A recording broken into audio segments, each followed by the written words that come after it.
Joining us now, House Select Committee member and House Intelligence Committee Chairman Adam Schiff, Democrat of California, author of Midnight in Washington, How We Almost Lost Our Democracy and Still Could.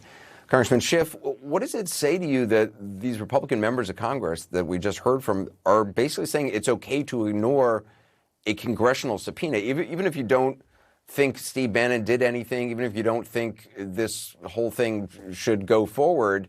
This is a lawful congressional subpoena. There are members of Congress. For them to not even back up congressional power is extraordinary. It is extraordinary, and it really defies the expectation of the founders that members of the congressional branch would defend their own institution, that ambition could be made to check ambition. But here, they're willing to sacrifice the Congress, they're willing to sacrifice our system of checks and balances in the service of this unethical former president. And it is, it is really quite shocking when you listen to Steve Scalise, their number two, the GOP number two member of the House, just a week ago, couldn't admit that the election wasn't stolen. No wonder he doesn't want the contempt to go forward. He feels, as evidently the Republican leadership does, it's more important to support the cult of Donald Trump than it is to defend their own democracy. And it's this abdication of their oath of office that has our democracy on such fragile ground. I'm just struck by his use of the term witch hunt. It's just kind of pathetic that he has to kind of even use the language of the former president, I guess in the hopes that he'll get an attaboy from the president. Maybe he'll get the Holy Grail, an actual call or a special message from the president, the former president, saying, great. It's just kind of pathetic. I mean, after the full House vote tomorrow, it'll almost certainly get referred to the Justice Department. What do you think Attorney General Garland is going to do? I think he will present it to the grand jury, as the statute says. He has a duty to do so. And I think all the signs have been very positive. The Justice Department has made available top former Justice Department officials without asserting any kind of privilege. They have made accessible records from the National Archives belonging to the prior administration without any assertion of executive privilege. The president himself, I think, made it very clear that those who violate the law should be prosecuted. In my view, this will be an early test of our democracy. Is it recovering? Is it still true in America that no one is above the law? Because if that is true, Anderson, that if any one of my constituents back in California were to ignore a subpoena and simply fail to appear, there would be an arrest warrant for them very, very soon thereafter.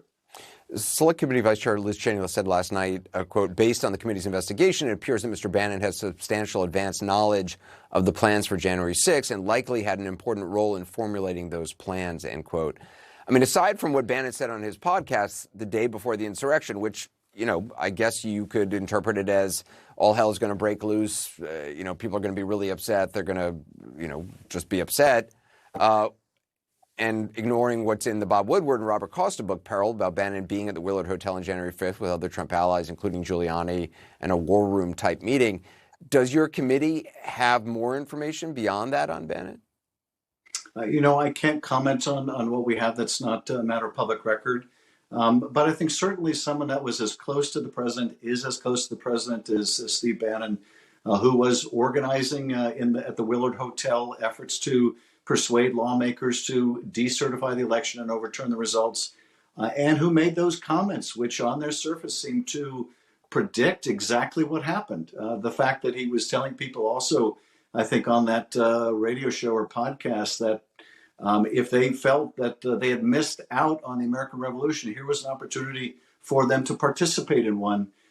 If there's an innocent explanation, then he should step forward and give it. The fact, though, that he is fighting this, that the former president is fighting this, I think speaks to his consciousness of guilt. So Congressman Jim Jordan says that he can't recall how many times he spoke with the former president on January 6th. He's been kind of all over the map on that one. Does the committee want to talk to Congressman Jordan? Well, I'm not in a position to announce future witnesses, but I can tell you this.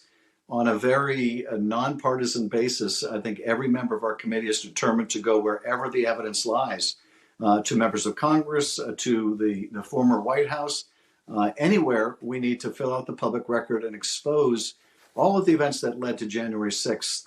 Our whole goal is to write a set of recommendations to protect the country going forward. And if Jordan has information or anybody else, we won't shy away merely because they're members of Congress. Just lastly, you said the big black box in all of this is what the president's role was. You've also echoed Chairman Thompson's comments that no one is off the table for a subpoena. At what point would you subpoena the former president himself? You know, I think before you take a step like that, you want to gather as much information and evidence as you can, because you're going to get one crack at it. And so I think we have a lot of work to do before we make the decision about whether we take that step, and certainly before we would take that step. So I still consider us, frankly, although we're moving with incredible speed, to be early in the investigation. And I would want to know what documents we would present to a key witness, what other testimony we would be aware of before we questioned a key witness. So I don't see that happening until later in the investigation, if the chairman would make the decision to go there. Adam Schiff, appreciate your time. Thank you.